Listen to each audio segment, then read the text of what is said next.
So hello you guys and welcome back to my channel. So today I'm going to do another character development and I'm going to do somebody that you guys probably wouldn't have expected. You've probably guessed from the title, unless I name it something super secret, which I'm probably not going to do. Today I'm going to talk about Father Gabriel.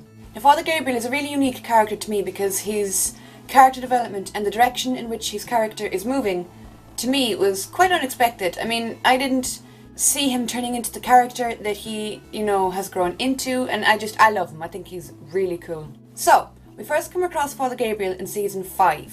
So it's quite far into the series, and at this point Rick's group have been through hell and back multiple times. When they meet Father Gabriel, Rick's group have just escaped Terminus, and they stumble across Father Gabriel, who is hiding up on a rock. He's all hunched up on a rock, he's crying out for help. There's walkers surrounding the rock trying to, nibble at his ankles. So Rick and Co kill the walkers around the rock and help Father Gabriel down. This is where, Rick kind of tries to suss him out. He asks him the 3 questions. How many walkers have you killed? How many people have you killed and why? And then he pats Father Gabriel down to make sure he has no weapons on him because he could be a threat. So Father Gabriel then looks kind of shocked and he looks at Rick and he tells him, well, none. We then find out that Gabriel is a priest, he's a very religious man, and he has a little church. So Rick and his group go back to Father Gabriel's church. They're very suspicious of him and they don't trust his wholesome image. Because, hello, it's the apocalypse. If somebody's all looking at you all doe-eyed, you know something's fucking wrong. Because you wouldn't have survived this long unless you have made very tough decisions. Then we have the scene where Father Gabriel goes with Rick to the food bank. A few of the group go out to the food bank to try and get supplies and stuff. But they go down into a waterlogged area where there's all these bloated, puffy walkers that look squidgy and, soft. Father Gabriel, anyway, seems to be doing half okay until a walker with, glasses tries to come towards him. We see Father Gabriel break down, he shuts down, and Rick has to kill this walker to save Gabriel's life. And I think this, for Rick, was a big red flag, because Gabriel couldn't even take care of himself. So Rick would have seen him as a threat to the group, which is totally understandable. I was like, you do not need somebody like that in your group holding you back. Then we had the scene where Father Gabriel finally admits what happened in his church. The words, "you will burn for this," were kind of scratched onto the outside of Gabriel's church, and he eventually comes clean and confesses that when the apocalypse happened, when the outbreak happened, he locked himself in his church and didn't let anybody else in. So the rest of the people in his church from his congregation were locked outside. So now we're getting more of a kind of insight as to what Gabriel is like. He is selfish and he's concerned with self-preservation, even though he does feel terrible for what he did. So then Gareth and all of them come along from Terminus and they turn up to Gabriel's church, but Rick was prepared. He had his whole squad there and they tore them to shreds. Rick and all of them killed all of Gareth's group quite brutally. Father Gabriel was shocked that not only did they kill these people in such a horrible manner, but they killed Gareth and all of his crew in a church. So Gabriel voices his concern to Michonne, and then Gabriel tells Michonne that he can still hear the voices of the people that he locked outside the church. So when he locked all these people outside the church back at the beginning of the outbreak, people were banging on the doors trying to get in, like they knew Gabriel was in there, cowering in the corner. So he told Michonne that he could still hear their voices at night and it still haunted him. And Michonne tells him that'll never leave, but it'll just kind of get easier, you'll learn to live with it. So then, after that happens, and all of the group split up, Rick takes a few people and they go off to look for Beth and Carol. Abraham goes off with Eugene and a few people to go to Washington, so Father Gabriel is left at the church with Michonne, Judith and Carol. We see Gabriel on his hands and knees, washing up the blood that had been spilt from the killing of the Terminus group. Carol then comes up to him and tells him, you need to take a weapon, you need to learn how to defend yourself, I can teach you. Gabriel kind of gingerly picks out a fucking machete of all things, but then kind of locks himself in a back room saying he needs time alone or he needs to pray or whatever. Turns out he's cutting his way through the floor to get out of the church. So Gabriel cuts a hole in the floor of the church, drops down, crawls out from underneath the church, and he's now on the outside. So he's on the outside and he ends up standing on a nail by accident. I was like, fucking hell, Gabriel, how the fuck are you still alive? But he stood on a nail and he just continued walking. A walker comes across him and Gabriel kind of shoves it against a tree. I think it gets stuck on something. And Gabriel almost looks like he's gearing up to kill it until he sees that she's wearing a cross. She's wearing a necklace that is a cross from Christianity. So she obviously shared his faith before she died. Maybe this was a woman that was from his congregation. Maybe it was somebody he knew. So he can't bring himself to kill her and he just kind of leaves. Then he comes across the remains of Bob's burnt half-eaten leg, and I think this is too much for Gabriel. After seeing Bob's leg, there's a herd of walkers like right beside him. They're stuck inside a building, but they're banging on the glass trying to get out. Eventually they do break through the glass and they start coming at him. So Gabriel limp runs back to the church, and then he is seen standing on the outside of the church, banging on the door, screaming to be let in. Now I think in this scene Gabriel got a taste for what it was like to have been one of the people that he had locked out. He had been inside the church listening to everybody screaming to be let in, and now the roles were reversed and he was outside. So Michonne and Carl rip all the wood off the door, like the things that were barricading the door, and they let Gabriel in. Then of course all the walkers can get in, so they have to drop down through the floor using the hole that Gabriel had created, and they loop back around to the front and start killing the walkers. So after that then we see Father Gabriel reading out a little passage at Tyrese's funeral. Tyrese, God help us, had died. He got fucking bit by one of Noah's brothers, and we see Father Gabriel standing over his grave reading a passage. After Beth dies, we see Father Gabriel go to Maggie and tell her that he was sorry for her loss, that he understood that the fact she lost a sister and a father was so horrible and heartbreaking, and that he was there if she needed to talk to him. Maggie then snaps and tells him that he pretty much doesn't know what he's on about, that he had locked himself inside his church and turned his back on people that needed him, that he never knew her father or her sister, so he was in no position to talk. I think this kind of slapped Gabriel back to reality, because before the apocalypse he would have been a well-respected person. He would have been somebody that people came to talk to with their problems. He would have been the type of person that people went to ask for advice. But now he has kind of lost that status because of his actions. Now at this time the group are on the road. They have no food, no water, no supplies. We see Sasha kill a few stray dogs and the group are forced to eat them. While doing this, Gabriel takes off his collar, his priest collar. I'm sure there's a technical name for it, but he throws it into the fire and he burns it. So this is kind of like Gabriel turning his back on God, that he's gone astray. Then of course it rains and we see Gabriel looking up at the sky and saying, "I'm sorry, Lord," and he apologises to God for turning his back on him. Because in Christianity there's this kind of belief that the people that turn their back on God are the ones that need him the most, and that God will never turn his back on anyone. So when they were low on hope and they had nothing, and Gabriel gave up on God, burnt his collar, in Gabriel's head it's kind of like God came through, God pulled through, he made it rain, he gave them water. So Gabriel felt ashamed for having turned his back on him.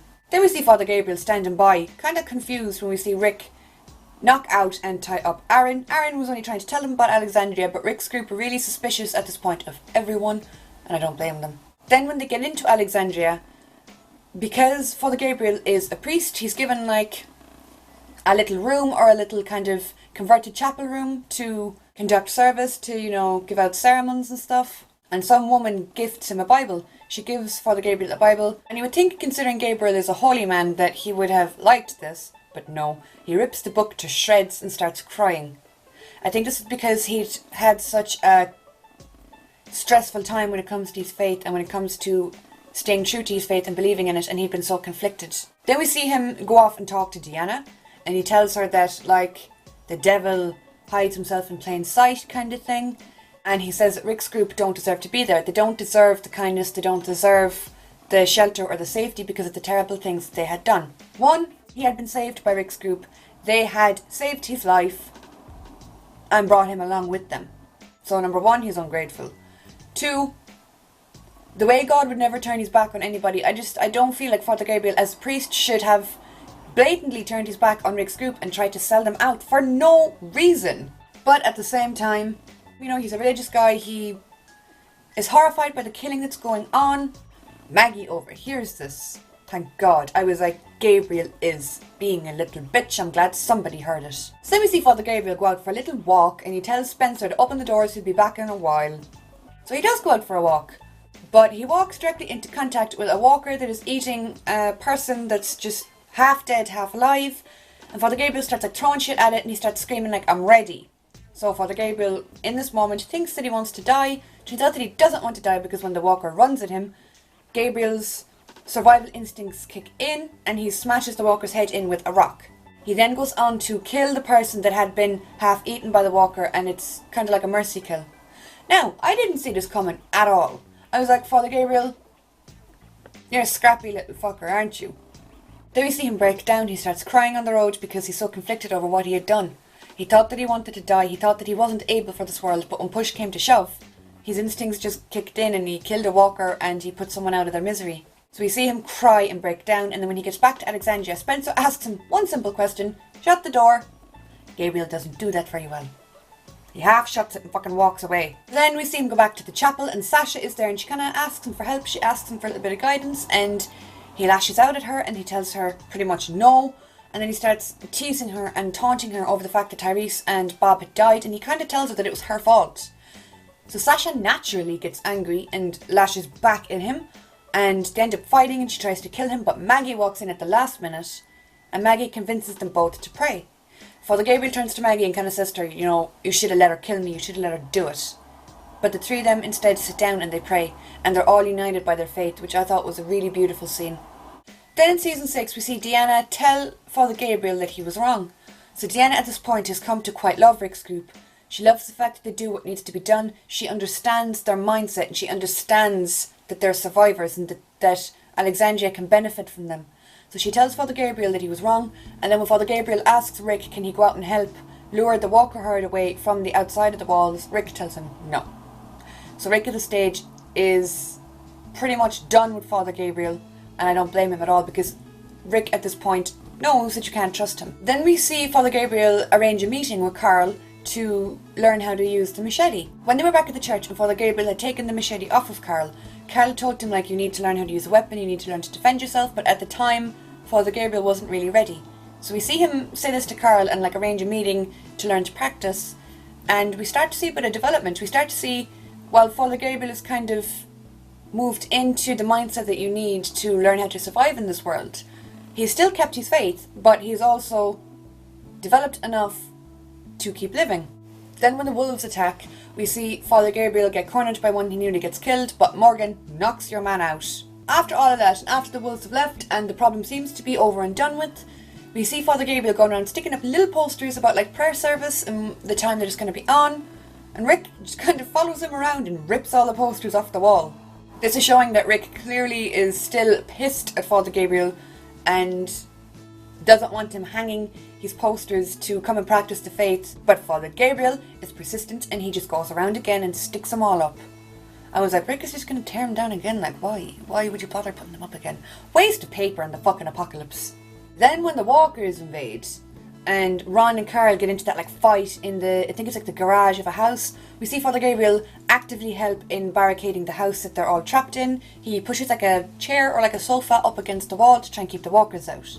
And then when it finally comes time to leave that house and try and make it through the herd outside, Rick, kills, I think it's 2 walkers, and he uses their guts to smear all over the people in the house so they can get out undetected. We see Father Gabriel tell Rick that he won't leave, and Rick then says, I know. Now I took this in 2 ways. One way, Rick was saying like, I know you won't leave because you physically can't. You're unable to protect yourself, you're unable to survive alone. That's kind of the way that I presumed Rick meant it. When Father Gabriel said I won't leave, Rick knew he wouldn't leave because Father Gabriel needed the group to kind of keep him safe. Now he could have meant it in the way of like, I know you won't leave because I've forgiven you for your mistakes. I trust you now and I trust that you'll stay with us. Then something shocking happens and they're out in the middle of the street and Father Gabriel takes Judith and says I'll bring her back to the church and I'll keep her safe. And Rick agrees. It was like, Rick, she's your daughter. You've known this man a whole fucking 10 minutes. Yeah, it was a bit longer than 10 minutes, I know. But like in Walking Dead terms, he didn't know Gabriel very long. And he let Gabriel take her back. Now to be fair, it probably would be safer for her to be with somebody in a church off the road where all the walkers were. But Father Gabriel? The man you met cowering on a rock? But Father Gabriel does make it back to the church and there's a few other survivors from Alexandria hiding out in the church. And we then see Gabriel give Judith to a fucking woman. He promised to mind her and he just fucking pawned her off on a stranger. Picks up a machete and he tells all of the Alexandrians that they can help take back Alexandria, they can help protect it because God will give them the courage. And he goes out the fucking door and starts killing walkers. That was the turning point for Father Gabriel. I think he saw that what needed to be done by humans. That you can have faith, but it can only take you so far. Their backs were up against a wall here. They needed to do something in order to survive. And Father Gabriel knew that. And I think Father Gabriel was sick of being the person that was always kind of in the background, that always needed help, that needed saving. I think he wanted to actively help in protecting the community. So he goes out with his machete and he just starts lashing into people. He went from being the man that could not kill a walker to being a man that strolls out into a street full of them. Then we see him in the scene where Rick is in the church giving his speech about why they have to kill the sleeping saviors. After that we see Gabriel walking around with a rifle just casually slung over his back. But he's still wearing his priest garments, he's still wearing like his robe. And Rick asks, why? Isn't that kind of pointless now? And Father Gabriel says, well no, I still am the person that I am. I'm still a priest, I still believe in God. And plots the saviors won't be able to see me in the dark. So this kind of little joke that he shares really amuses Rick, and we see Rick kind of laughing. So at this point, I think Rick really has put all that drama behind them, and Rick forgives them and now trusts him. So then we see Father Gabriel outside the Sleeping Saviour's compound in the car with Jesus and Tara, and we see them kind of talking about religion, about faith. Then when the group has started opening fire, a saviour kind of comes out into the grass, but he's wounded. We see Father Gabriel get out of the car, walk up to this wounded man, say a prayer, and then shoot him. Now I was stunned at that scene to see the change in Gabriel's character. I mean, this man was still alive, he was still breathing, still a human, and Gabriel pulled a Boondock Saint. If you don't know, in that movie there's two brothers, and before they kill anybody they say this prayer. So Father Gabriel goes all McManus Brothers on us and says a prayer and then kills this guy. Now in a way he's putting him out of his misery, but in another way he's doing what needs to be done, and this scene just showed how much he had changed. From that man up on the rock that was like, I haven't killed anyone or anything, like I can't, to this man that is actively helping to protect the community. Then the last we see Father Gabriel, he's standing inside the gates of Alexandria. Rick is getting everybody ready to get on the road to help transport Maggie to Hilltop because Maggie is really sick and she needs a doctor. We see Rick kind of stop by Father Gabriel and ask him if everything's good, if everything's okay. And he trusts Father Gabriel to look after Alexandria and to look after Judith. He leaves Judith at Alexandria with Father Gabriel and like a few others.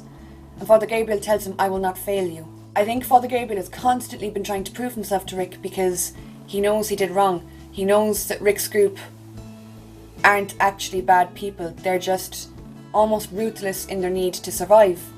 And I think Father Gabriel is at this point thankful that they let him in, that they brought him along with them, that they brought him to Alexandria, that they forgave him for trying to sell them out. And I think in a way he feels like he owes Rick. So then we see Father Gabriel get up on one of the watchtowers as Rick and the group leave.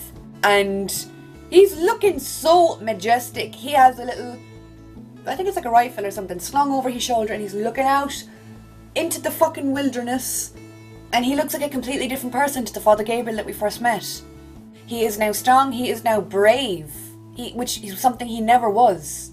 He's trusted not only to man the fort while all the kind of strong people are away, but he's also trusted to mind Rick's daughter. Apart from Carl, there's nothing that Rick values more in the world than his little girl, and he trusts Gabriel to mind her. So that's where we last saw Father Gabriel.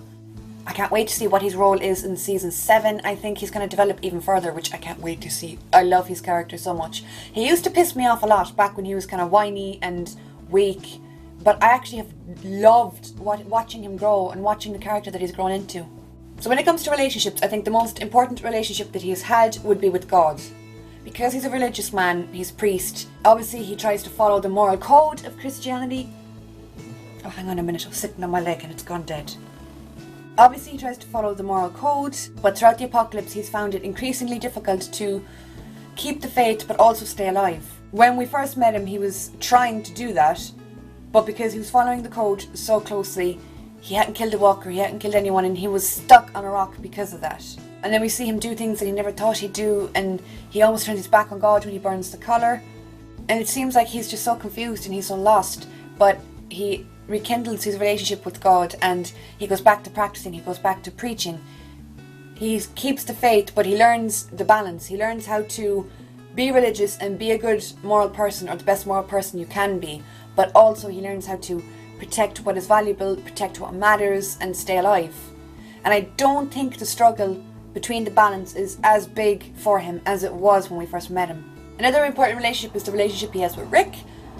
Like I said, when Rick first met him, he was weak, he was cowardly, so Rick automatically kind of looked down on him. Rick was like, alright, well this guy isn't any good to us. And then Rick found out that Father Gabriel had locked all these people outside the church, and Rick was kind of disgusted, obviously, because Rick wouldn't have done such a thing, I don't think. But then, like I said, we see the development in the relationship when Father Gabriel tells Rick that he won't fail him, that he's going to man the fort at Alexandria and mind Judith. That Rick just trusts him. Rick is just like, alright, I gotta go do this thing, look after my daughter and this whole community. His relationship with Maggie and Michonne as well is quite interesting, because we see him offer help to Maggie, but then Maggie snaps at him and tells him, you know, you don't know anything about me, you don't know anything about my family. After what you did to those people, I don't really want advice off you. I think that was a reality call for Father Gabriel, and like I said, I explained why. But we see him ask Michonne kind of for guidance and for help that night outside the church, when he asks her, or when he tells her that he still hears the voices and he's finding it so hard. We see Michonne give him advice. She kind of says, well, that's going to stay with you, but it'll get easier. You'll learn to live with it. And plus Maggie as well, as a religious person, I think Father Gabriel felt like he had common ground with her. He felt that he had something to talk about with her, but then he was just shot down by her completely when she was like, no, I don't want to talk to you. But then we see her diffuse the situation between Father Gabriel and Sasha, and the fact they all just sit down and pray together. So I really wanted to talk about him. I love his character. I know there's probably a load of other relationships that I'm missing out on or that I'm leaving out, but it was just a general rundown.